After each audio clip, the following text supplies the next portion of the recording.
Ölmüş bunun yok ağlayanı, mənim kimi cavanı. Nə günə qoydu bu içki, belə olmazdı kaşki. Nə diş qaldı damaqda, nə güc əldə ayaqda. Məni salmışdı haldan, bu oldu məni qocaldan. Üzümdə, saqqalımda, görünüşümdə, halımda tamam dəyişmiş idim, pis günə düşmüş idim. Bir gün ayandım səhər, dedim gedim alım zəhər. Qalxıb reski yataqdan, çıxan vaxtı otaqdan. Yüz günü gördü gözüm, baxdım öz-özümə özüm. Mən nə günə qalmışam, niyə belə qocalmışam? 25 yaşım var, ağlım var, başım var. Niyə yaşaya bilmədim, niyə xoş gün görmədim? Saldım özümü zillətə, dərq elədim zülmətə. Çox danışıb ağladım, güzgüyə də baxmadım. Xeyli edib şikayət, öz-özümə nəhayət. Söz verdim o yerdə, son qoyuram bu dərdə. Dəyişməm bu içkidən, bu oldu məni incidən.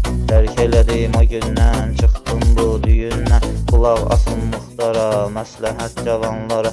Siz bunlardan içməyin, həyatı məhv etməyin. Uzaq gəzin bunlardan, bu ispirtli sulardan. Təzə-təzə hallandırır, öz-özünə dadandırır. Əldən ayaqdan salır, dişli damaqdan salır. Dəyişir vitfasında, sözüm budur ki sonda. Can verilib bir dəfə, yiyin üçün baxın kəfə. Dinləyənlər var olsun, Tanrı sizə yar olsun. Bitdi mənim söhbətim, sana çatır rəvayətim. Mən sağsız səlamət, çatdı sana rəvayət, çatdı sana rəvayət.